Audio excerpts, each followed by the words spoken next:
اپنی بہن کا عاشق کہتے ہوئے تمہیں شرم آئے؟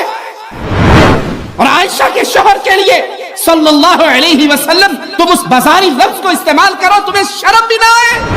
جاؤ، چیلنج ہے قبر پرستوں کو، قرآن حکیم کے 30 پاروں کو پڑھ لو، کہیں اللہ نے لفظ عاشق عشق استعمال کیا ہو تو ہمیں بھی لا کے دلیل دے دو۔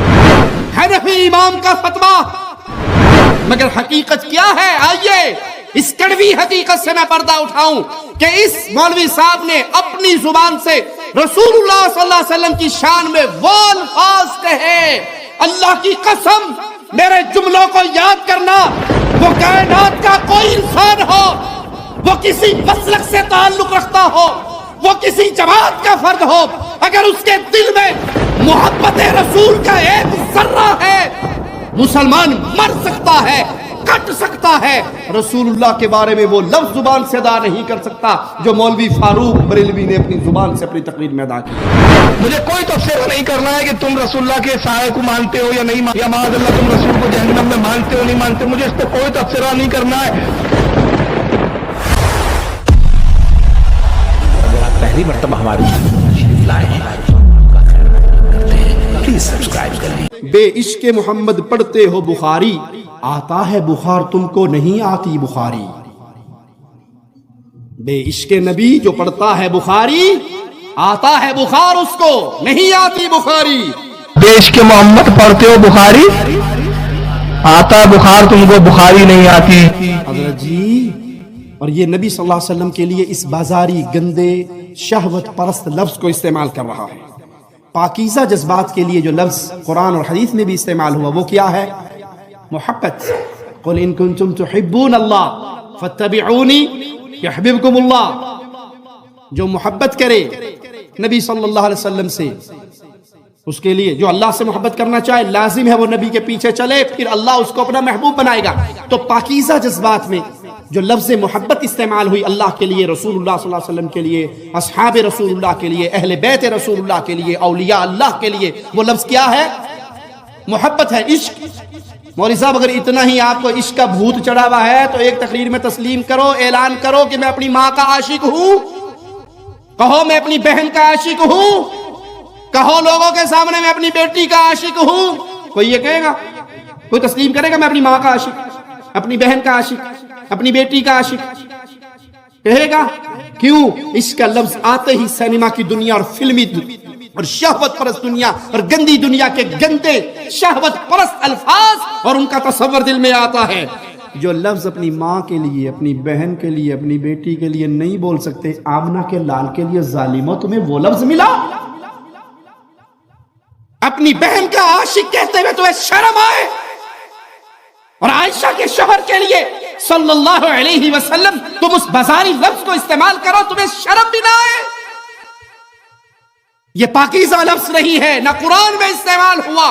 جاؤ، چیلنج ہے قبر پرستوں کو، قرآن حکیم کے 30 پاروں کو پڑھ لو، کہیں اللہ نے لفظ عاشق عشق استعمال کیا ہو تو ہمیں بھی لا کے دلیل دے دو۔ حنفی امام کا فتویٰ، ابن ابی العز الحنفی رحمہ اللہ اعلان کر رہے لفظ عشق کا استعمال اس لیے بھی ممنوع ہو سکتا ہے کہ یہ عشق اس محبت کی ترجمانی کرتا ہے جس میں شہوت ہوتی ہے، جس میں شہوت ہوتی ہے۔ اور محمد کریم صلی اللہ علیہ وسلم کے ساتھ مومن جو محبت کرتا ہے وہ پاکیزہ محبت ہوتی ہے۔ یہ ہم نے آپ کو فتویٰ سنایا ہے حنفی امام کا، لہذا توبہ کیجئے۔ پیارے نبی صلی اللہ علیہ وسلم وہ پاکیزہ ہستی ہے، ان کی طرف جو نام استعمال ہوگا وہ بھی پاکیزہ ہوگا۔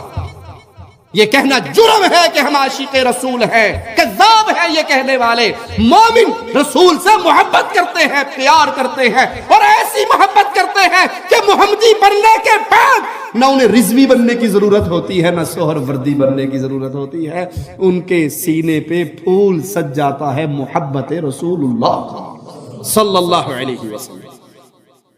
یہ حضرت عوام کو بھڑکا کے اپنے مذموم مقاصد پورا کرنے کی ناکام اور نامراد کوشش کرتے ہیں، تو ان مولویوں کی کوشش یہ ہوتی ہے کہ پنگا ہو، فساد ہو، لڑائی ہو، جھگڑا ہو، دو چار کو مار دے، ان کی سیاست گرم رہے۔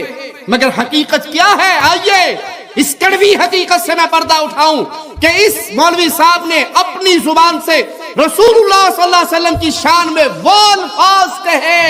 اللہ کی قسم میرے جملوں کو یاد کرنا، وہ کائنات کا کوئی انسان ہو، وہ کسی مسلک سے تعلق رکھتا ہو، وہ کسی جماعت کا فرد ہو، اگر اس کے دل میں محبت رسول کا ایک ذرہ ہے، مسلمان مر سکتا ہے، کٹ سکتا ہے. رسول اللہ کے بارے میں وہ لفظ زبان سے ادا نہیں کر سکتا جو مولوی فاروق بریلوی نے اپنی زبان سے اپنی تقریر میں ادا کیے. آئیے وہ الفاظ سناؤں. وہ کہتا ہے مجھے اس پر کوئی تبصرہ نہیں کرنا کہ مولوی توصیف نے کہا کہ میں نے نبی صلی اللہ علیہ وسلم نے فرمایا میں نے اپنا سایہ جہنم میں دیکھا. مجھے اس پر کوئی تبصرہ نہیں کرنا کہ تم نبی کا سایہ مانتے ہو یا نہیں مانتے، بے سایہ نبی مانتے ہو یا سایہ والا نبی مانتے ہو، یا معاذ اللہ تم رسول اللہ صلی اللہ علیہ وسلم کو جہنم میں مانتے ہو یا نہیں مانتے. انا للہ. مجھے کوئی تبصرہ نہیں کرنا ہے کہ تم رسول اللہ کے سایہ کو مانتے ہو یا نہیں مانتے ہو، رسول کو بے سایہ مانتے ہو، یا معاذ اللہ تم رسول کو جہنم میں مانتے ہو نہیں مانتے. مجھے اس پہ کوئی تبصرہ نہیں کرنا ہے. انا للہ و انا الیہ راجعون، انا للہ و انا الیہ راجعون. اے مولوی صاحب کاش تیری زبان پہ فالج گر جاتا یہ جملے اپنی زبان سے ادا کرتے ہوئے. کاش تیرے اندر غیرت ایمانی ہوتی، تجھے روک لیتی. زبان سے یہ جملہ کوئی کلمہ پڑھنے والا کیسے ادا کر سکتا ہے کہ نعوذ باللہ تم نبی کو جہنم میں مانتے ہو یا نہیں مانتے. اس سے بڑا کافر کوئی نہیں، اس سے بڑا مجرم کوئی نہیں. وہ مرتد انسان ہے جو مصطفیٰ علیہ الصلوۃ والسلام کے بارے میں اس طرح کے تصور کو اپنی زبان کے نوک پہ لاتا ہے.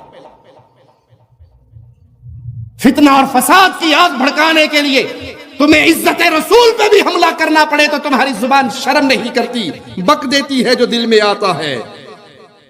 آپ کہتے ہو یہ حدیث کہاں ہے، ہم نے یہ حدیث نہیں پڑھی. حدیث پڑھنے کا شوق ہے تو اہل حدیث مدرسے میں داخل ہو کر کسی شیخ کے سامنے بیٹھ کے حدیث پڑھ لو. تمہارے تو مدرسے میں آخری سال میں حدیث کا دورہ ہوتا ہے. دورہ سمجھتے ہو نا، دورہ پڑتا ہے ان کو. ایک سال میں پوری کتب ستہ کو ایک دن میں بیٹھ کے 50 60 ورقے. آپ کے مدرسے میں 7 سال بابوں کا کلام پیروں کی باتیں پڑھائی جاتی ہیں اور آخری سال صرف دورہ ہوتا ہے حدیث کا، اور ایک سال میں حدیث کی ہر کتاب کو پڑھا دیا جاتا ہے. اور جو حدیث آپ کے اپنے مذہب سے اختلاف کر دی کہتے ہیں حدیث تو ٹھیک ہے پر ہمارے مذہب کے خلاف ہے، اس کو کنڈم کر دیا جاتا ہے، اس کی تعویل پیش کی جاتی ہے. ویسے آخر میں آپ کو صحیح بخاری کی ایک روایت میں بھی سناتا ہوں، ذرا کان کھول کے سنیے. حدیث نمبر 6120 ہے. قال النبی صلی اللہ علیہ وسلم ان مما ادرک الناس من کلام نبوت الاولی. نبی صلی اللہ علیہ وسلم فرما رہے ہیں کہ پہلی نبوتوں سے جو کلام لوگوں تک پہنچا وہ کیا ہے؟ اذا لم تستحی فاصنع ما شئت. جدو حیا مک جوے جو جیج آوے کر بیٹھو. حیا نہ رہے جو دل میں آئے کرو. جب تک حیا باقی رہتی ہے تو انسان پیمانہ اور ترازو گرنے نہیں دیتا.